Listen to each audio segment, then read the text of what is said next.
মৃত্যুর পরে আরেকটা জীবন অপেক্ষা করছে, ওখানে আমাকে আবার জীবিত হতে হবে, আমাকে রুহটা আবার ব্যাক করা হবে। আমি জীবিত হব কেমনে? আল্লাহর সামনে দাঁড়াবো কেমনে? আজীবন শুনেছি এটা কিয়ামত হবে। This is called the day of judgment. This is called the day of Qiyamah. This is called the day of accountability. হিসাব দিবস। ওই দিন আমার হিসাব হবে কেমনে? কেমনে আমার আমলনামা ওজন হবে আল্লাহর সামনে? এটা আমরা জানবো। And finally আমরা জানবো হিসাবের পরে মানুষের মাঝে দুইটা দল হবে। Number 1, the people of paradise, জান্নাতি। Number 2, the people of hellfire, জাহান্নামী। মানুষ জান্নাতে যাবে কেন? মানুষ জাহান্নামে কেন যাবে? কোরআন থেকে হাদিস থেকে in details we will try our best to talk about on this matter. বলেন সবাই ইনশাআল্লাহ। না, এটা বগুড়ার ইনশাআল্লাহ হইল না, বলেন আরেকবার ইনশাআল্লাহ। আরে यार और भी जोर से बोलो সবাই ইনশাআল্লাহ। এবার চোখটা বন্ধ করেন সবাই 5 সেকেন্ডের জন্য। আমি গুনছি, আপনারা গোনা শেষ হলে চোখ খুলবেন। আমিও আমার চোখ বন্ধ করলাম। কেউ বেঈমানি না করে চোখটা বন্ধ করে একবার আখিরাতকে স্মরণ করেন, একবার নিজের মৃত্যুর কথা ভাবেন, একবার কবরের কথা চিন্তা করেন এই 5টা সেকেন্ডের ভেতরে। 1 2 3 4 5। কলিজার বগুড়ার ভাইরা প্লিজ ওপেন ইউর আইস, চোখ খোলেন। আমি আপনাদের সবাইকে পরকালের জগতের একটা অনুভূতির জগতে নিয়ে যেতে চাই। অনুভূতির জগৎ, কল্পনার জগৎ। এখন আমরা বসে আছি বগুড়ার ঠিক হাইওয়ে রোড থেকে নেমে এসে এডুলিয়া, শিকারপুর, পূর্বপাড়া, নাকি? আমরা ছোট্ট একটা মাঠে অনেক লোকের গ্যাদারিং নিয়ে বসে আছি। কাল সকাল যখন হয়ে যাবে, স্কুলের ছাত্র স্কুলে যাবে, কলেজের ছাত্র কলেজে যাবে, ব্যবসায়ী যাবে তার দোকানের দিকে, চাকরি যে করবে সে যাবে তার কোম্পানির দিকে। Everyone will go to their own activities, own workplace. যে যার জায়গায় ছুটে যাবে। এবার আমাকে উত্তর দেন, বগুড়ায় যে হাইওয়ে রোডটা আছে, এদিক দিয়ে আমরা মনে করেন গেলাম রাজশাহী, ওদিকে মমইন, যে হাইওয়ে রোডগুলো আছে, এই হাইওয়ে রোডের ভিতরে যে বাসগুলো চলে, কিছু নাম বলা ট্রাই করি। হানিফ, দেশ ট্রাভেলস, ন্যাশনাল, গ্রামীণ, গ্রিন লাইন, নাবিলা, কত নাম, নামের কোনো শেষ নাই। ঢাকার কোচ যেগুলো যায় হাইওয়ে রোডে, বিশ্ব রোডে, বগুড়ার ভাইরা আমাকে উত্তর দিবেন খুব চিন্তা করে ভেবে চিনতে। হানিফ বাস যখন বিশ্ব রোডে চলে, এটা কি আস্তে যায় না জোরে যায়? কিন্তু একটা কথা এখন অপ্রাসঙ্গিক বলবো, যেটা প্রাসঙ্গিক নয়, তবে বলবো শুধুমাত্র যুবকদের ভালোবাসায়। তুমি দেখবা আমাদের যাদের বাইক আছে, যারা আমরা বাইক চালাই, বিশ্ব রোডে বাসের ড্রাইভার, ট্রাকের ড্রাইভার, বাইকের চালককে মানুষই মনে করে না। যাদের বাইক আছে তারা অবশ্যই বুঝবা। দেখো, তুমি যাচ্ছ রাস্তার বাম দিক দিয়ে, ঠাস করে দেখবা একটা হানিফ তোমাকে এমন চাপ দিবে, তুমি রাস্তার বাম দিকে উল্টায় পড়বা। আবার কি বলে, বস বামে প্লাস্টিক, মানে আমরা মানুষ না। না, হাসবেন না, ওরা আমাদেরকে অমানুষ মনে করে। আমি একটা কথা বলে দিয়ে যাই, আগামীতে কবে আসবো জানি না, যদি কোনো বাসের ড্রাইভার তোমাকে রাস্তায় বাম দিকে চাপায় দেয়, বগুড়ার ছেলে তুমি, কাউকে ছাড় দিয়ে কথা বললে ছাড় দেওয়া যাবে না।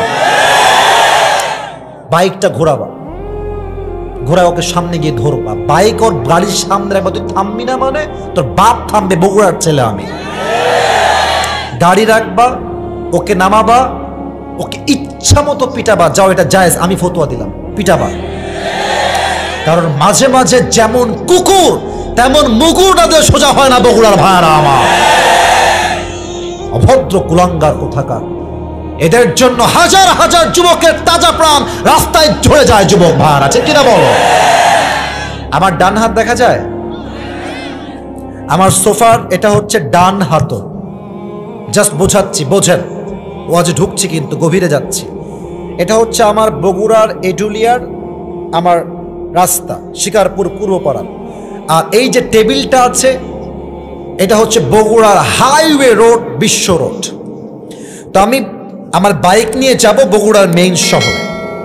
আমি আমার গলির থেকে জাস্ট বিশ্ব রোডে উঠেছি, বাইকটা এখনো ডানও যায় নাই বামেও যায় নাই, সোজা আছে। হঠাৎ করে ডান দিক থেকে বিশাল বড় একটা হানিফ বাস এসে আমার বাইকে এমন জোরে ধাক্কা দিয়েছে, এক ধাক্কায় আমি 40 হাত দূরে গিয়ে পড়েছি। আর কেমনে পড়েছি, আমার কপাল দেখেন, ফরহেড, কপালের দিকে খেয়াল করেন, কপালটা এমনে সোজা গিয়ে রাস্তার যে ঢালাও করা পিচ আছে, ঠাস করে একটা বাড়ি লাগছে। একটা আঘাতে পুরো কপালটা ফেটে মাথা দিয়ে রক্ত বের হচ্ছে গল গল গল গল করে। আর বগুড়ার সব দৌড় দিয়ে এসে বলছে, আরে অ্যাম্বুলেন্স কল দাও, ওরা ধরো, কেউ উঠাও থাকে, সিরিয়াস। খুব দ্রুত অ্যাম্বুলেন্স চলে আসছে, কোনো মতে আপনাকে ধরে অ্যাম্বুলেন্সে তুলে দিয়েছে। 24 ঘন্টা পর আপনার সেন্স আসছে, চোখ খুলেছে, and you can't see anything, you know, clearly. You can see anything clearly. মানে কেমন যেন ঝাপসা, আবছা, দেখা যায় না। কিন্তু বুঝতে পারছেন যে রুমে আছেন, রুমের বালিশটা সাদা, ছাদ সাদা, দেওয়াল সাদা, ফ্যানটাও সাদা। ভাবছেন কি রে, কোথায় ছিলাম, আসলাম কোথায়? একটু পর চোখটা স্পষ্ট হয়েছে, and now you can see everything clearly. সব দেখা যায়। দেখছেন পায়ের বরাবর বিশাল লম্বা একটা গ্লাস ফিটিং করা দরজা, আর দরজার গায়ে লেখা আছে এই রুমটার নাম হলো ICU। শেষ মুহূর্ত জীবনের, এই তো পরকালে আপনি চলে আসছেন। তখন মুরব্বীরা কি ভাববে জানেন? ইস রে, সারা জীবন সুদের ব্যবসা করলাম, সারাটা জীবন সুদ খেলাম, সারা জীবন ঘুষ খেলাম। প্রত্যেকটা মেয়ে সেই দিন আইসিইউর বেডে বসে ভাববে, ইস রে, আমি আমার যৌবন বয়সে পর্দা কেন করলাম না, আফসোস করবে। এবার আমার ডান হাত এই দিকে দেখেন, এদিকে আপনার রুমের যেই জানালা আছে, দেখবেন একজন যুবক আকাশ থেকে নেমে আসছে। বগুড়ার ভাইরা, জমিন থেকে না আকাশ থেকে। বলেন তো, আকাশ থেকে যে নামে সে কি মানুষ হয় না ফেরেশতা হয়? ইসমুহু মালাকুল মউত। দাঁড়িয়ে যাবে। এখানে এসে আমাদের মাঝে দুইটা গ্রুপ হবে, এক নামাজি, দুই বেনামাজি। এখানে অনেকে আছেন, রাগ করবেন না, আমি যদি ওয়াজ করা বাদ দিয়ে স্টেজ থেকে নেমে গিয়ে পকেট চেক করি, আমি 10 জনের পকেট চেক করব, অনেকের পকেট থেকে হতে পারে বিড়ির প্যাকেট বের হবে। ইভেন এখানে অনেক যুবক এসেছে মাহফিল শোনার জন্য, আমি তোমাকে ক্রিটিসাইজ করছি না। অনেক যুবক এশারের নামাজটাও পড়ে নাই, বাসায় গিয়ে ঘুমিয়ে যাবে, ফজরটাও সে পড়বে না। আস্তে ঠিক বললেন কেন? জোরে বলো, আমার কথা ঠিক আছে কিনা বলে। মিজানুর রহমান আজহারী হুজুর নাম তো শুনেছেন সবাই, মাশাআল্লাহ। আল্লাহ হুজুরকে নেক হায়াত দান করুন। না, ওনার কথা বলেছি ওয়াজ মাহফিলের টপিক চেঞ্জ করার জন্য নয়, এটা রিলেটেড। ওনার একজন নানা ছিল, তোমরা অনেকেই চিনবা, নানা শ্বশুর, নাম হচ্ছে গোলাম সরওয়ার সাইদি হুজুর। চেনো না তোমরা সবাই যুবক ভাইরা? চেহারা অনেক সুন্দর, বয়স্ক মানুষ। উনি একটা কথা বলতেন, ইসরে নামাজ নিয়ে বলতেন যে, মানে এটা আমার কলিজায় কয়েকবার আঘাত লেগেছে। উনি বলতেন, এই যুবক, নামাজ নাই যার, ইমান নাই তার।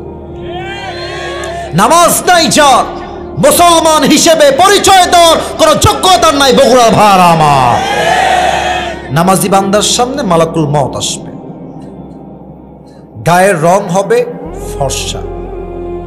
আমি যেই জুব্বাটা পরে আছি কিছুটা ছাই কালার টাইপের, ঝাপসা টাইপের, কিন্তু মালাকুল মউতের জুব্বা এমন হবে না, তার পুরো জুব্বাটাই হবে সাদা। তার মুখে থাকবে লম্বা চাপদাড়ি, চেহারা হবে নূরের মতো আলোকিত চেহারা। নামাজি বান্দা তাকায় থাকবে এত সুন্দর চেহারা দেখে। মালাকুল মউত তার দিকে তাকিয়ে বলবে কি, ইয়া আইয়াতুহান নাফসুল মুতমাইন্না উখরুজি ইলা মাগফিরাতিল্লাহি ওয়া রিজওয়ান। এই নামাজি বান্দা, আসো। কোথায় যাব? মালাকুল মউত বলবে, ইলা মাগফিরাতিল্লাহি ওয়া রিজওয়ানি, আসো আর কত, আল্লাহর জান্নাত তোমার অপেক্ষায় আছে, আরে আসো মিয়া, সুবহানাল্লাহ। আর একটা হাদিস বলবো, আমার হাতে এটা কি, কথা না কইলে কেমনে হয়, কি এটা? একবার দেখেন তো টিস্যুটা কি গোল না চারকোনা? হ্যাঁ, রাইট আনসার। আল্লাহর হাবিব বলেছেন, নামাজি বান্দার রূহকে কবজ করবার জন্য আল্লাহ তাআলা জান্নাত থেকে একটা লাল রেশমি রুমালের চাদর মালাকুল মউতকে দিয়ে নামাজি বান্দার রূহ কবজ করবার জন্য জান্নাত থেকে একটা লাল রেশমি রুমালের কাপড় দুনিয়াতে গিফট হিসেবে পাঠিয়ে দিবেন। সুবহানাল্লাহ। এবার আমার ডান হাত দেখেন, মালাকুল মউত রূহটাকে নিবে আদবের সাথে, বিনয়ের সাথে, খুব বেশি তার কষ্ট হবে না। রূহটাকে নিয়ে, আচ্ছা একটু উপরে নেই, এটাকে এখানে রাখবে। হাদিসে আসছে, কাফাম মিন আকফানিল জান্নাহ ওয়া হানুত মিন হানুতিল জান্নাহ। রূহটাকে সুন্দর করে নিবে সম্মানের সাথে, ইল্লিয়িন তথা আপনার রূহটাকে নিয়ে জান্নাতের ঠিকানায় মালাকুল মউত পৌঁছে দেবে। সুবহানাল্লাহ, এত আস্তে আশা করি নাই। এটা নামাজি বান্দার, এটা বেনামাজি বান্দার মৃত্যু নয়। বেনামাজির মৃত্যু বড্ড ভয়ঙ্কর হবে। মালাকুল মউত তার সামনে আসবে, তার গায়ের রং হবে নীল, চোখ হবে লাল টকটকে, পা থাকবে জমিনে, মাথা থাকবে আকাশ বরাবর বিশাল লম্বা, তার গায়ের পোশাক হবে কালো কুচ্ছিত পোশাক। এত ভয়ঙ্কর চেহারা দেখে বেনামাজির রূহটা থর থর থর থর থর থর করে কাঁপবে। মালাকুল মউত ডাক দিয়ে বলবে, ইয়া আইয়াতুহান নাফসুল খাবিসা উখরুজি ইলা গাদাবিল্লাহ। এই বেনামাজি, বের হ, বের হয়ে আয়, আল্লাহর জাহান্নাম তোর অপেক্ষায় আছে। রূহটা বের হবে, ডান দিকে দৌড় দিবে, বাম দিকে দৌড় দিবে, পেছনের দিকে দৌড়ে পালিয়ে যাবে। মালাকুল মউত, আমার বাম হাত দেখেন বগুড়ার ভাইরা, সবাই বাম হাত দেখেন। মালাকুল মউত তার পেছনে বাম হাত নিবে, একটা থাবা দিবে বেনামাজি রূহের দিকে। রূহ যখন তার থেকে ছিঁড়ে বের করবে, হাদিসে আসছে এটা জীবিত ছাগলকে যাবেহ না করে তার চামড়া কেউ যদি ব্লেড দিয়ে এমনি ছিঁড়ে ফেলে, ওই ছাগলটার যে পরিমাণ কষ্ট হয় তার চাইতে কমসে কম 70 গুণ বেশি কষ্ট দিয়ে বেনামাজি বান্দার রূহকে কবজ করা হবে। বলেন সবাই নাউজুবিল্লাহ। ও আল্লাহ, তোমার কাছে আমি দিল থেকে দোয়া করি, বগুড়ার সন্তান সহ আমাকে তুমি এই মৃত্যুর আযাব থেকে বাঁচায় দিও। বলেন সবাই আমিন। এবার একটা প্রশ্ন করব সবাইকে, রূহ বের হয়ে যাবে, কবরের জীবনটা শুরু হবে। একটা প্রশ্ন করব, উত্তর প্রায় 95 ভাগেরও বেশি মানুষ হয়তো ভুল দিবেন। So please think before you answer of my question. একটু ভেবে উত্তর দেন। বলেন তো, কবরে মোট প্রশ্ন হবে কয়টা? না, 4টা। একজন বলেছে, আমার দিকে তাকান, ভয় নাই, ভয় নাই। কবরে মোট প্রশ্ন হবে কয়টা? আর একবার, মোট প্রশ্ন কয়টা? আমি প্রশ্ন করছি, উত্তর দেন দিল থেকে, জবান থেকে। প্রথম প্রশ্ন, মার রব্বুক, আমাদের সকল। পায়ে হাত রাখলাম, এর চাইতে আর বলতে পারবো না। পায়ে হাত রাখলাম। আল্লাহ তাআলা বলছেন, লিকুল্লি উম্মাতিন আজাল ইযা জাআ আজালুহুম ফালা ইস্তাখিরুনা সাআতাও ওয়ালা ইস্তাকদিমুন। প্রত্যেকটা উম্মতের জন্য আমি আল্লাহ তাআলা একটা মৃত্যুর সময়সীমা বেঁধে দিয়েছি। It will come on time, it will never late. যার মৃত্যু যেই সময় আছে, এটা সেই সময় আসবে। এক মুহূর্ত আগেও যাবে না, এক মুহূর্ত পরেও হবে না। এবার আসুন আর একটা বিষয় আমরা জেনে নেই। বলেন তো সবাই, দুনিয়ার জীবনটা কি বেশি উত্তম জীবন হবে, না মৃত্যুর পরে পরকালের জীবনটা বেশি উত্তম জীবন হবে? পরকালের জীবনটা বেশি উত্তম হবে, যেমনটা আল্লাহ তাআলা নিজেই বলছেন। আল্লাহ তাআলা বলছেন, ওয়ালাল আখিরাতু খায়রুল লাকা মিনাল উলা। দুনিয়ার জীবনটা উত্তম জীবন নয়, বরং দুনিয়ার চাইতে আখিরাতের জীবনটাকে বেশি উত্তম করে দিয়েছে একজন। বলেন সবাই, তিনি কে? The life of hereafter is much more better than this worldly life. আল্লাহ তাআলা বলছেন, দুনিয়ার জীবনের চাইতে আমি আল্লাহ তাআলা আখিরাতের জীবনকে হাজার হাজার গুণ বেশি উত্তম করে বানিয়েছি। সুবহানাল্লাহ পড়বেন না আপনারা সবাই? এবার আসুন আমরা আয়াত ভিত্তিক তাফসীর শুরু করে দেই। খুব খেয়াল করবেন। আমি গত পরশুদিন দেখলাম ময়মনসিংহে মিজানুর রহমান আজহারি হুজুরের মাহফিল ছিল। আজহারি সাহেব যখন মাহফিল শেষ করে হেলিকপ্টারে উঠে গিয়েছেন, একজন ভাইকে দেখলাম মাইক্রোফোন নিয়ে প্রত্যেকটা অডিয়েন্সকে জিজ্ঞেস করছেন যে ভাই, আজকে এত বিশাল লম্বা তাফসীর মাহফিলে আজহারি সাহেব কি বিষয়ে লেকচার দিয়েছেন, একটা কথা আমাকে শোনা। যতজনকে জিজ্ঞেস করা হলো কেউ জবাব দিতে পারল না। আমি বুঝে গেলাম আজকালকার তাফসীর মাহফিলে মানুষের সমাগম হয় কোরআনের জন্য নয়, ভাইরাল ব্যক্তিকে কেন্দ্র করে মানুষ জমা হয়ে যায়। এবং আমি জানি আপনারা ঠিক বলবেন না, কারণ এটা খুব তিতা কথা, আমি বুঝতেছি। 2 নাম্বার কথা, এত বিশাল প্যান্ডেল, এত ক্যামেরা, এত যুবক, এত বড় মাদ্রাসা, 2 পয়সা লাভ হবে না মাহফিল দিয়ে যদি আপনারা আমার থেকে সঠিক মেসেজ না নিয়ে বাসায় ফিরে যান। আপনাকে প্রত্যেকটা কথা কান দিয়ে নয়, কলিজার থেকে শ্রবণ করতে হবে, ঠিক কিনা বলেন? সবাইকে বলবো কানটাও অ্যাক্টিভ করেন, মনটাও অ্যাক্টিভ করেন। আমি আয়াত ভিত্তিক তাফসীর শুরু করছি।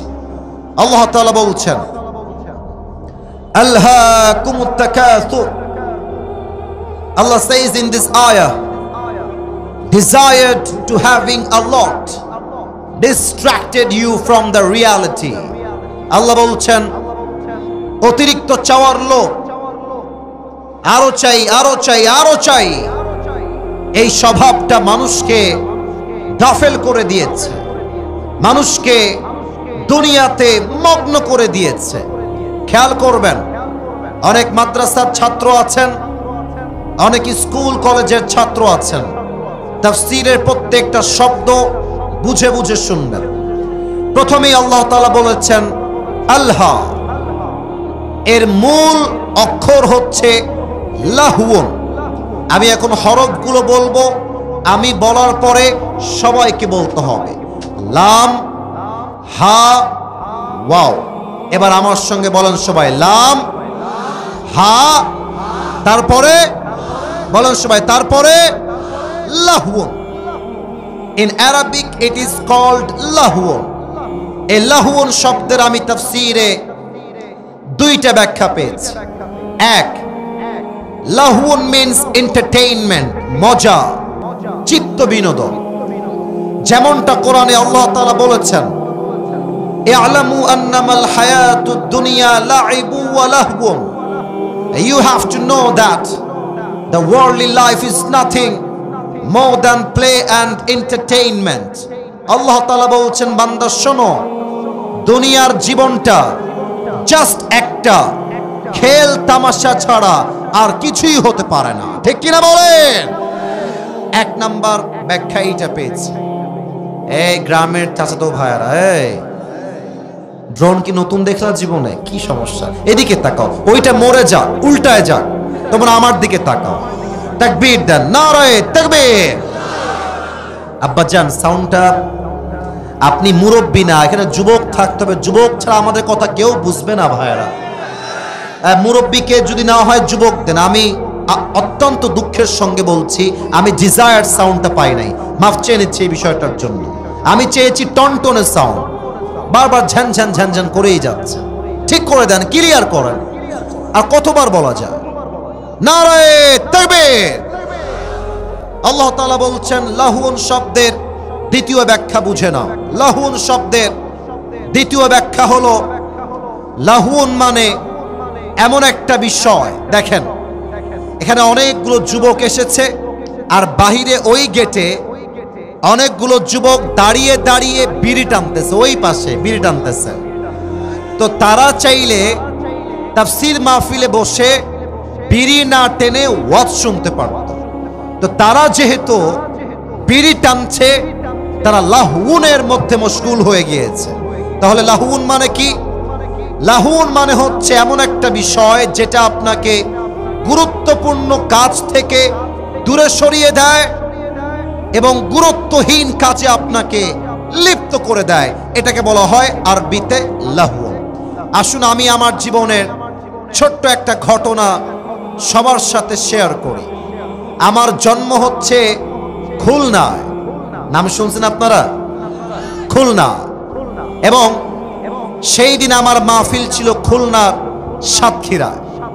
আমি মাহফিলে যাচ্ছিলাম, হঠাৎ করে আমার মনে হলো সাদা জুব্বাওয়ালা বসো বসো বাবু, বসে পড়ো বসে পড়ো।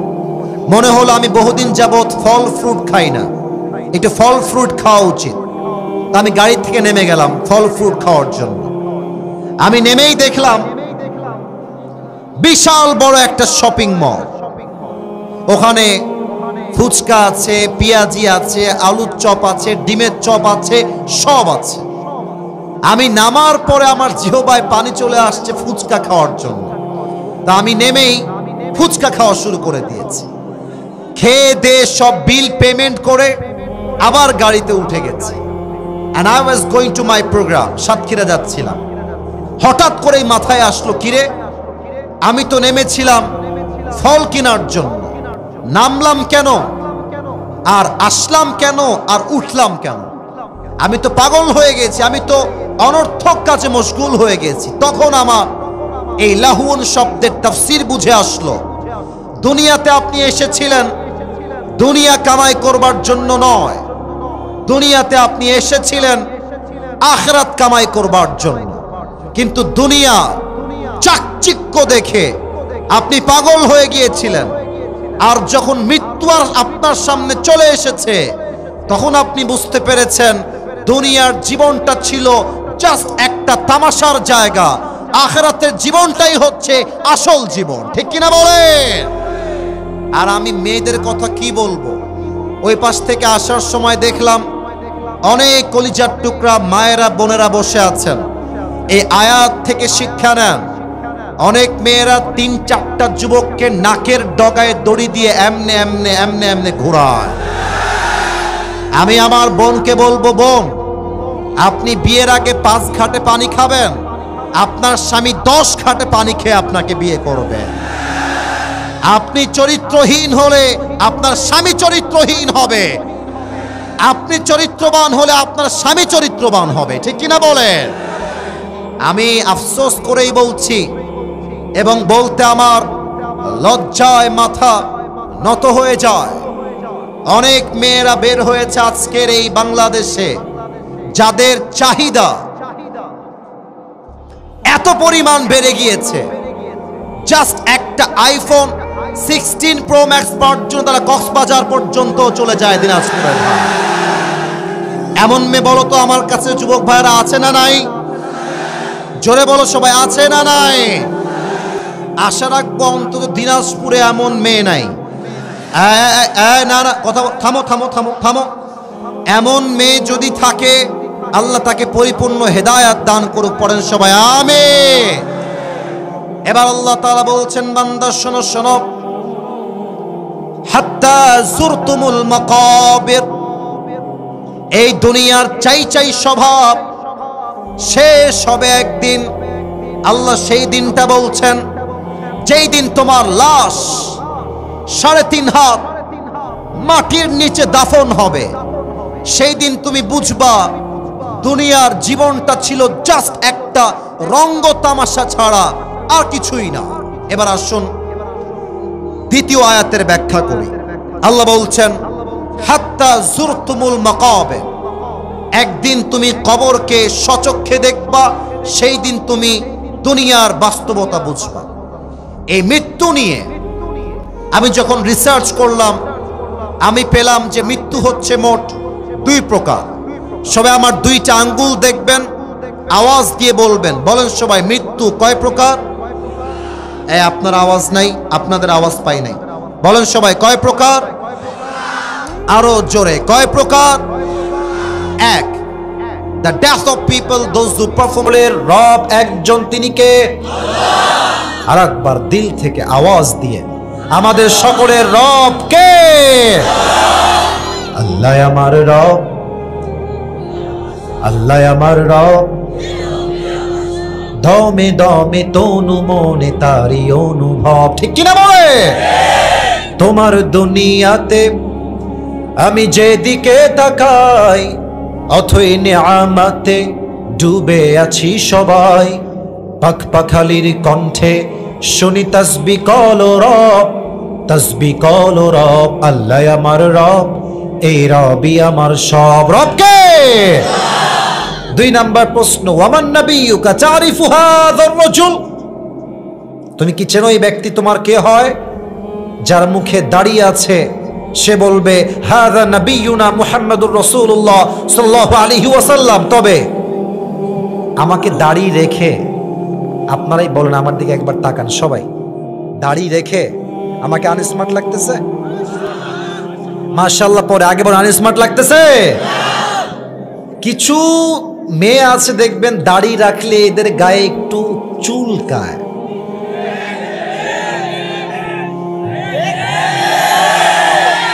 দাড়িওয়ালা পছন্দ করতে চায় না।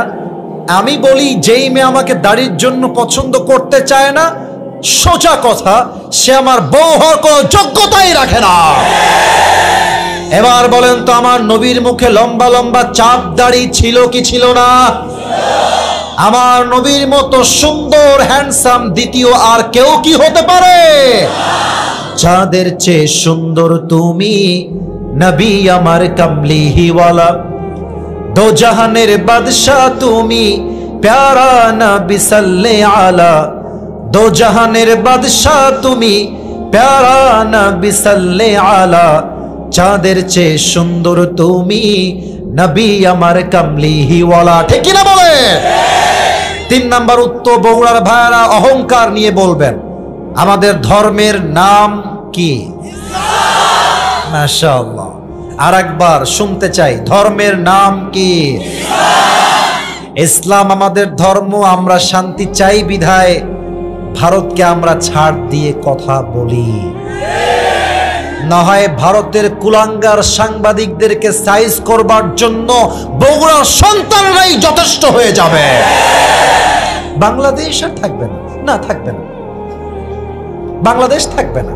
চট্টগ্রাম নিয়ে নিবে, ফেনী নিয়ে নিবে। তো এই বেটাকে বলবো, বেটা সাংবাদিকগিরি বাদ দিয়ে আয় বাংলাদেশে, খেলা হবে তোর সঙ্গে আমাদের।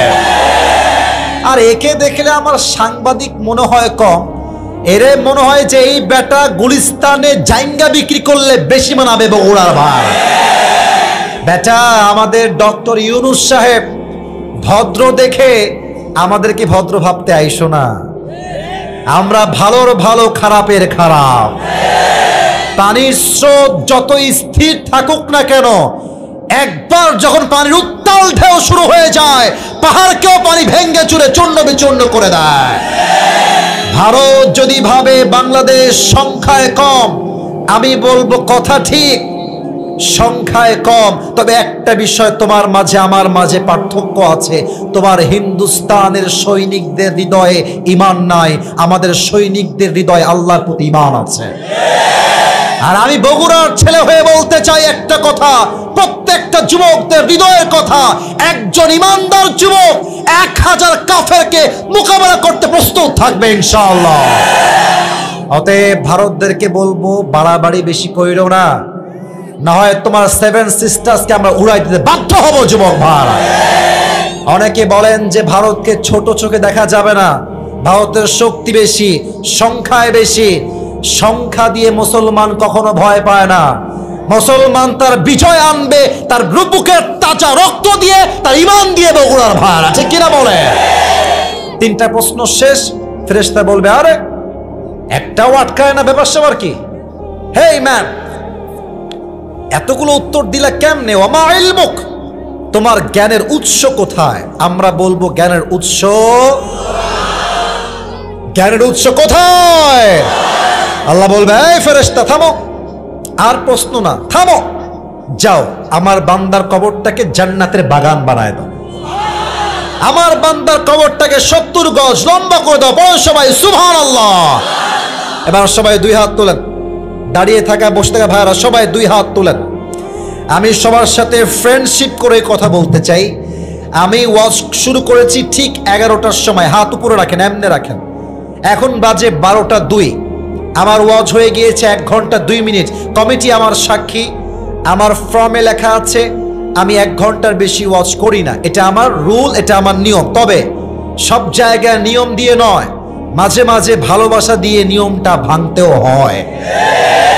আমি আর কিছু কথা বলতে চাই, তবে সবার থেকে একটা ওয়াদা চাই। বগুড়ার সুলপুল, সকলে বলেন আমাকে দিল থেকে হুজুর, और भी जोर से बोलो হুজুর। আমরা বগুড়ার সুলপুল আপনাক ওয়াদা দিলাম, আমরা কেউ বাসায় ফিরে আমাকে দেখবেন, যাব না, আবার যাব না, বলেন সবাই ইনশাআল্লাহ। আমার বাবা মা দীর্ঘ লম্বা সময় রাজশাহীতে থাকে। তারা তো রাজশাহীর একটা ভাষায় মজার গালি আছে, মামুর বেটা। তো কোন মামুর বেটা যদি এখন উঠে যায়, জানি 12টা বেজে গেছে, যেহেতু ওয়াদা করেছেন, যদি কোনো মামুর বেটা উঠে যায়, আল্লাহর হাবিব বলেছেন লা ঈমান আলাহ লিমান লা আমান আলাহ, যার ওয়াদা ঠিক নাই তার ঈমানের ঠিক নাই। So the decision is years, সিদ্ধান্ত আপনার। আমাকে আর 10টা মিনিট সময় দেওয়া যাবে না ইনশাআল্লাহ। আমি জাস্ট 3টা বিষয় বলবো পরকালকে নিয়ে। পরকালটাকে আল্লাহ তাআলা মোট 3 ভাগে ভাগ করেছেন, 1, 2, 3। বগুড়ার সন্তানেরা, পরকালের জীবনটা কয় ভাগ? 1। পরকালের জীবনে যে বিশ্বাস করবে, সেটা মনে প্রাণে বিশ্বাস করবে আমার রূহটা কবজ হয়ে গেল মানে আমার জীবনটা শেষ নয়। কবরে যাওয়ার পরে আমাকে নতুন করে জীবন দিবে একজন। আওয়াজ দিয়ে বলেন সবাই, তিনি কে? So number 1 is, if you believe in life of hereafter, then you must have to believe in on the day of resurrection. যে পরকালে বিশ্বাস রাখে, সে পুনরুত্থান দিবসে বিশ্বাস রাখে। অর্থাৎ মরে গেলাম মানে এই জীবনটা শেষ নয়, আমাকে আবার জীবিত করবে একজন, তিনি কে? Number 1. Number 2, if you believe in life of hereafter, then you must have to believe in on the day of accountability. যে পরকালে বিশ্বাস রাখে, সেটা মনে প্রাণে বিশ্বাস করে আমার আমল চাই ছোট হোক কিংবা বড় হোক, প্রত্যেকটা আমলের পাই টু পাই, জাররা জাররা হিসাব নিবে একজন, তিনি কে? আমার তো মনে হয় যে এখান থেকে নিয়ে এই পুরো এই পর্যন্ত যারা আমরা, ভুল হলে ভুল বলে দিবেন, সমস্যা নেই। আমি আগে বলি, আমার ব্যক্তিগত চিন্তা এটা, এখানে যারা আমরা এসেছি, মনে হয় আমরা 100তে 100 ভাগ সবাই মধ্যবিত্ত পরিবারের সন্তান। আমি একটা কথা আমার ওয়াজে বলেছিলাম যে তোমরা যারা আমাকে চেনো তারা হয়তো বা শুনেছ, মধ্যবিত্ত পরিবারের সন্তান মানেই বলেছিলাম একটা ব্র্যান্ড। যুবক ভাই, আসলে আমরা ব্র্যান্ড। কেন ব্র্যান্ড? সাইকেল দিবেন চলবে, বাইক দিবেন চলবে, কার দিবেন চলবে, বলবেন যে কিছুই দেওয়া হবে না, হেঁটে হেঁটে আসতে হবে, তাও আমার চলবে। ভাত দিবেন, ডাউল দিবেন চলবে, ভাত দিবেন, ভর্তা দিবেন চলবে, ভাত দিবেন, গোস্ত দিবেন চলবে, ভাত দিবেন, কিছুই দিবেন না, 1 গ্লাস পানি দিবেন, একটা মরিচ দিবেন, পান্তা ভাত হলেও আমার চলবে, আমি মধ্যবিত্ত পরিবারের সন্তান। আমাকে সুন্দরী বউ দিবেন, ফর্সা চলবে, শ্যামবর্ণের দিবেন, তাও চলবে, আমি মধ্যবিত্ত পরিবারের সন্তান, ঠিক কিনা বলে? অতএব আমি একটা কথা সবাইকে বলি, আমরা বড়লোক ঘরের ব্রয়লার মুরগি মতো খাওয়া দাওয়া করে বড় হওয়া ছেলে নয়, আমরা মধ্যবিত্ত পরিবারের সন্তান। আমরা চাইলে আরামও করতে পারি, আমরা কঠোর পরিশ্রম করতে পারি। বগুড়ার ভাড়া একটা এক্সাম্পল দিব বলে এত কথা বললাম। আপনারা যেহেতু মধ্যবিত্ত পরিবারের ছেলে, আমিও মধ্যবিত্ত পরিবারের ছেলে, আপনাদের টিনের বাসা আছে? কার টিনের বাসা? টিনের বাসা, টিনের বাসা, আমার টিনের বাসা আছে। আচ্ছা, অনেকে টিনের বাসা আছে, হাত নামান। আচ্ছা, একটা কথা বলেন তো, ছাদের বাসা যাদের আছে তারাও বুঝবেন, না বুঝার মতো কিছুই বলছি না। মনে করেন এটা হচ্ছে আমার বাসার টিন, এটা কি? জোরে করেন, এটার নাম কি?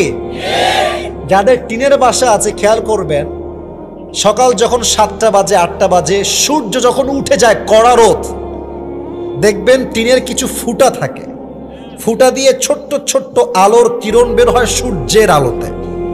আর খেয়াল করবেন ওই দাগের ভেতরে কিছু ধূলিকণা থাকে থাকে থাকে থাকে থাকে। আচ্ছা, এখন আপনি ভাববেন যে শালা তোকে আজকে ধরেই ছাড়, ধর শালাকে, বগুড়ার মজা করে বললাম আর কি, তো আজকে ধরেই ফেলেছি। হাত খুলবেন, দেখবেন নাই, আছে আছে আছে। এটাই হচ্ছে আরবিতে জাম। ছোট্ট শস্যের দানা পরিমাণ ভালো আমল ওজন হবে, শস্যের দানা পরিমাণ খারাপ আমল এটাও ওজন দিবে একজন, তিনি কে? তবে একটা প্রশ্ন করব, কাউকে বাধাবার জন্য নয়, বোঝাবার জন্য। জান্নাতে যাওয়ার জন্য আমল নামা 100তে কত হলে জান্নাত পাওয়া যাবে? 51 নয় যে, তুমি হাত তুলে দেখে আবার 51, 51। আগে ক্লিয়ার হন, জান্নাতে যাওয়া খুবই সামান্য, একটু ডান আমলটা হালকা উঠে গেছে, এতটুকু। আল্লাহ বলবে আর ওজন দিস না, যে আমার বান্দাকে জান্নাত দিয়ে দেয়। এটা আমি বানাই বলি নাই। ফাম্মা মান থাকুলাত মাওয়াজিনু ফাহুয়া ফি ঈশাতির রাদিয়া।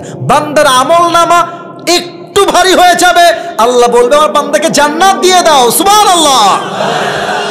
আপনারা পাকিস্তানের একজন টপ ফেমাস স্কলার, তার নাম হলো মাওলানা তারিক জামিল। নাম শুনেছেন কেউ কেউ? আপনারা ইউটিউবে দেখেন নাই এমন কেউ নাই এখানে, দেখেছেন হয়তো, নাম অনেকে জানেন না। দেখবেন সাদা পায়জামা পরে, সাদা পাগড়ি পরে, পাকিস্তানে বাসা, অলওয়েজ মাথায় একটা সাদা পাগড়ি থাকে। সেই দিন আমি কিয়ামত নিয়ে একটা ওয়াজ তার মুখ থেকে শুনছিলাম, আমার কলিজায় ভেদ করে প্রত্যেকটা কথা আঘাত করেছে। উনি একটা ছোট্ট হাদিস বললেন যেটা আমার কলিজায় গিয়ে লেগেছে। উনি উর্দু ভাষায় কথা বলেন, উনি ওনার ভাষায় বললেন যে কিয়ামতের দিনে একজন যুবকের আমল নামা আল্লাহ বলবে, এই ওই যুবকের আমল নামা ওজন দাও, ওজন দেওয়া হবে। তো আল্লাহ দেখবে যে যুবকের আমল নামাটা ডান এবং বাম ইটস ইকুয়াল, দোনো বরাবর হ্যাঁ, দুইটাই সমান। এবার যদি বুঝে থাকেন ওয়াজ উত্তর দেন, 50-50। জান্নাতে যাওয়ার জন্য তার মাত্র আমল লাগে আর কয়টা? রাইট आंसर বলুন সবাই, কয়টা? যুবক বলবে अरे टेंशन की कोई बात नहीं है, मेरी बाप यहाँ पर है, मैं अपनी बाप से कहूँगा कि मुझे एक अमल चाहिए, मेरी बाप मुझे बहुत मोहब्बत करता है, मुझे एक अमल जरूर देगा। टेंशन नहीं, बाप तो आछेই। কারো মুখে যেন আমি হাসি দেখতে না পাই, এটা কোনোভাবেই হাসির ওয়াজ নয়। You have to be serious, you have to think about it। ভাবেন একবার। যুবক বলবে আব্বার কাছে কি, আব্বা मैं तुम्हारा बेटा, अब्बा मुझे बस एक अमल की जरूरत है, एक अमल दे दो मुझे, अगर तुम मुझे एक अमल दे दोगे तो मैं आज जन्नती हो जाऊंगा। अब्बा একটা আমল হলেই তোমার ছেলে জান্নাতি। तो अब्बा बोलबे कौन हो तुम, किसके बेटे हो तुम? मैं तुम्हारा बाप नहीं हूं, कहां से आए हो, निकल जाओ यहां से। कौन है तुम्हारी बाप, मेरी तो बीवी नहीं था, लड़का कहां से आएगा? अरे बेरो, কিসের একটা আমল, কে বাপ? আমি কারো বাপ নই, বের হয়ে যাও। আব্বা আমি তোমার ছেলে, যাকে তুমি পালন করার জন্য, যার একটা R15 এর শখ পূরণ করবার জন্য তুমি জমি বিক্রি করে দিয়েছিলে, আমি তোমার সেই ছেলে, একটা আমল দিবা না আব্বা? আবার বলছে আব্বা কে, বের হও। রাগান্বিত হয়ে যাবে, বের হও। যুবক চলে আসবে মায়ের কাছে। দ্য সালাহ নাম্বার 2 হচ্ছে the death of people, those who do not perform the salah। এক হচ্ছে নামাজি বান্দার মরণ, আর এক হচ্ছে বেনামাজি বান্দার মরণ। নামাজি বান্দার সামনে যখন মালাকুল মউত আসবে, তার দেহের চামড়ার রং হবে সাদা ধবধবে, তার দেহে থাকবে লম্বা একটা সাদা জুব্বা। মালাকুল মউতের মুখে থাকবে লম্বা লম্বা চাপদাড়ি। মালাকুল মউত নামাজি যুবকের সামনে এসে বলবে, ইয়া আইয়াতুহান নাফসুল মুতমাইন্না উখরুজি ইলা মাগফিরাতিল্লাহি ওয়া রিজওয়ানি। হে প্রশান্ত আত্মা, আল্লাহর দয়ার দিকে মায়ার দিকে বের হয়ে আসো। এবার দেখেন তো আমার হাতে এইটা কি, দিনাজপুরের ভাইরা? এবার সাউন্ডটা মোটামুটি পেয়েছে। এটার নাম কি দেখেন তো, এইটা গোল না চারকোনা? জোরে কোন, গোল না চারকোনা? আল্লাহর হাবিব বলেছেন কাফাম মিন নাকফানিল জান্নাহ ওয়া হানুত মিন হানুতিল জান্নাহ। নামাজি বান্দার রূহটাকে মালাকুল মউত ডান হাত দিয়ে কবজ করবে এবং রূহটা কবজ করার পরে চাদরের মধ্যে এমনে রেখে দিবে, চাদরটা ভাঁজ করবে এবং সোজা আপনার রূহটাকে নিয়ে মালাকুল মউত ইল্লিয়িন তথা জান্নাতের ঠিকানায় পৌঁছায় দিবে। সুবহানাল্লাহ পড়বেন না আপনারা সবাই? এটা হচ্ছে নামাজি বান্দার মরণ। এবার আসুন, বেনামাজি মৃত্যু কেমন হবে? ইসরে, এখানে অনেক যুবক তোমরা বসে আছো, আমি একটা কথা বলছি, আমার কথায় তোমরা রাগ কইরো না। অনেকের মোবাইল ফোন চেক করলে এখন দেখা যাবে ও মাহফিলে বসেই তার গার্লফ্রেন্ডের সঙ্গে এখানে চ্যাটিং করেছে, এখানে বসে বসে। এখানে অনেক যুবকের ফোন চেক করলে পাওয়া যাবে ওই যুবকটা টিকটকে অনেক উলঙ্গ মেয়ের নাচ ভিডিও দেখার জন্য ফলো দিয়ে রেখে দিয়েছে। এখানে অনেক যুবক আছে এমন, যেই যুবকের পকেট চেক করলে একটা বিড়ির প্যাকেট এখনই পাওয়া যেতে পারে। আসেন আমরা জেনে নেই বেনামাজির মৃত্যু কত বড্ড ভয়ঙ্কর হবে। যে বিড়ি খায়, যে সুদ খায়, যে ঘুষ খায়, তার মৃত্যু কত বড্ড ভয়ঙ্কর হবে। আসুন আমরা জেনে নেই বেনামাজির সামনে যখন মালাকুল মউত আসবে, আহা, এই বাচ্চারা গেলে যাও, নয় চুপ করে বসো, আওয়াজ দিও না। আচ্ছা, আব্দুল আলিম কোথায়? আব্দুল আলিম, আব্দুল আলিম কোথায়? নাই?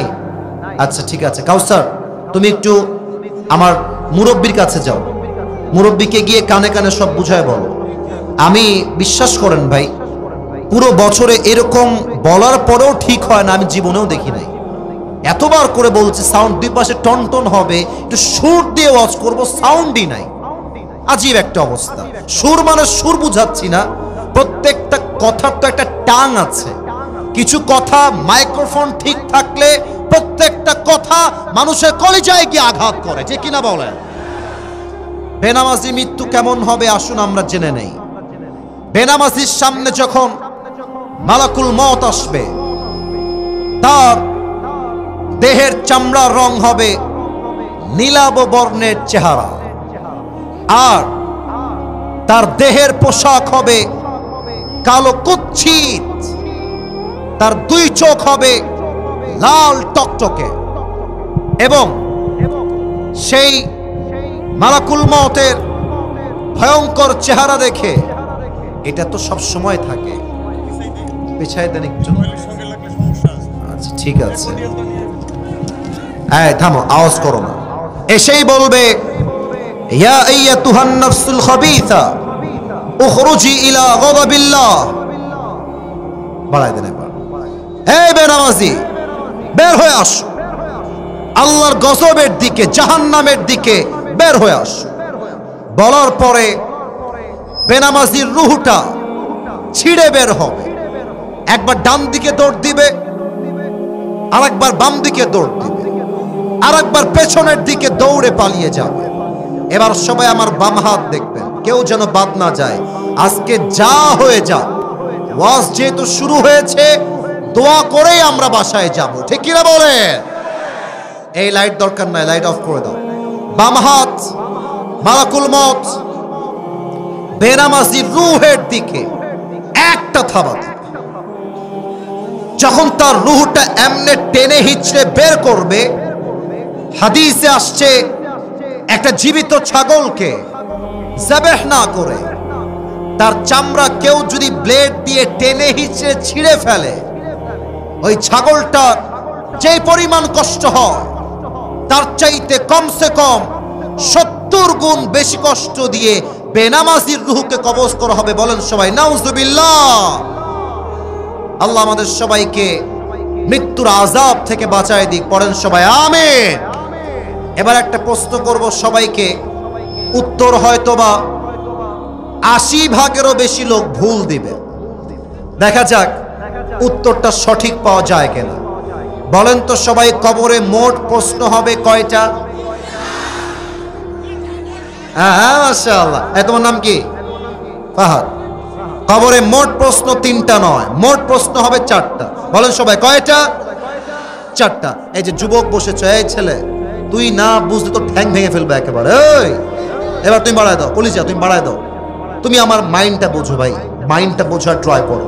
তোমরা সাউন্ড সিস্টেম ঠিক রাখলে, আমার নিয়ম দেওয়া আছে 1 ঘন্টা, আমি 1 ঘন্টা নয় 1.5 ঘন্টা আজকে ওয়াজ করতাম, ঠিক কিনা বলে? কবরের মোট প্রশ্ন 4টা। 1, মার রব্বুক, বলেন তো আমাদের সকলের রব কে? আসতে নয়, বলেন জোরে, বলেন সবাই, তিনি কে? আল্লাহ আমার রব। বলেন না, আল্লাহ আমার রব। দমে দমে তনু মনে তারি অনুভব, তোমার দুনিয়াতে আমি যেদিকে তাকাই, অথই নিয়ামতে ডুবে আছি সবাই। পাখপাখালির কণ্ঠে শুনি তসবিহ কল রব, তসবিহ কল রব। আল্লাহ আমার রব, এই রবই আমার সব। দমে দমে তনু মনে তারি অনুভব। রবকে? আরে মিয়া জোরে কম সবাই মিলে, রবকে। 2 নাম্বার, ওয়ামান নাবিয়্যুক আতারিফু হাযার রাজুল, do you know this person, who is হি?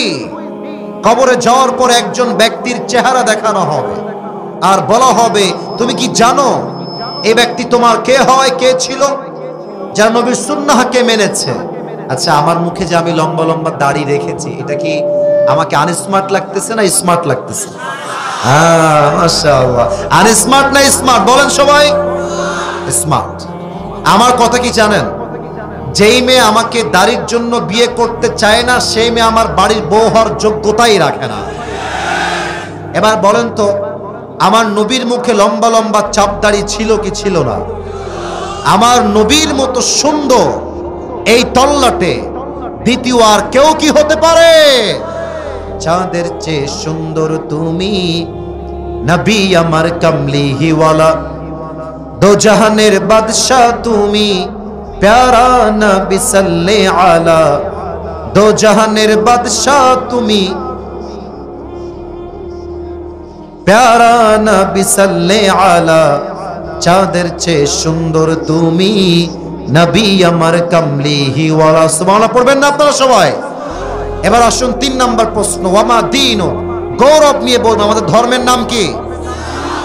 গৌরব নিয়ে বলেন সবাই, নাম কি? আমাদের ধর্ম ইসলাম বলেই ভারতদেরকে আমরা ছাড় দিয়ে কথা বলি। একটা কথা বলছি, মাথায় রেখে দিবেন, বাংলাদেশের সবচেয়ে বড় শত্রুর নাম হচ্ছে ভারত, ইন্ডিয়া। আল্লামা দেলোয়ার হোসেন সাইদি হুজুরের নাম তো আপনারা সবাই শুনেছেন, শুনেন নাই? আপনারা কি ভয় টয় পান নাকি? সাইদি হুজুর না আপনারা সবাই শুনেছেন কি শোনেন নাই? সাইদি হুজুর বলতেন, আমরা ইসলামের হক কথা বললে, আমরা কোরআন থেকে তাফসীর করলে তোমরা আমাদেরকে গালি দাও 3টা গালি।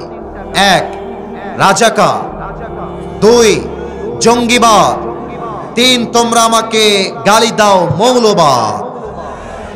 উনি বলতেন, মৌলবাদ বলে যতই গালি দাও, আমি সাইদি 2 পয়সাও রাগ করি না, কারণ মৌল আসছে মূল থেকে। মূল মানে কোরআন, মূল মানে হাদিস, মূল মানে হচ্ছে আল্লাহ তাআলা, মূল মানে হচ্ছে হিজ লাস্ট মেসেঞ্জার মুহাম্মদ সাল্লাল্লাহু আলাইহি ওয়াসাল্লাম। অতএব যারা আমাদেরকে মৌলবাদী বলে গালি দাও, তারা সব আগাবাদী। এবার আমি সাউন্ড দেখতে চাই দিনাজপুরের যুবকদের, মুরব্বীদের, গাছের আগায় শক্তি বেশি হয় না গোড়ায় শক্তি বেশি হয়? আসতে নয়, চলে বলেন আগায় না গোড়ায়? উনি বলতেন, তোমরা থাকো আগায়, আমরা থাকি গোড়ায়। বাড়াবাড়ি বেশি কইরো না, আলেমদেরকে ধরে জেলখানায় বন্দী করো না, জুলুমের রাজনীতি কইরো না। বেশি বাড়াবাড়ি করলে 16 কোটি মানুষ মিলে গাছের গোড়ায় একটা ঝাঁকুনি মারবে, মামুর বাড়ি দিল্লি গিয়ে পড়বা, দিল্লি গিয়েই তারা পড়েছে। অতএব যারা পায়তারা করছেন, আবার ইন্ডিয়ার থেকে ঢুকে চট করে ক্ষমতার চেয়ারে বসে যাবেন। আমি তাফসীর মাহফিলে তাফসীরি করতে এসেছি, রাজনীতি করবার জন্য আমি আসি নাই। তবে একটা কথা বলে যাই, আগামীর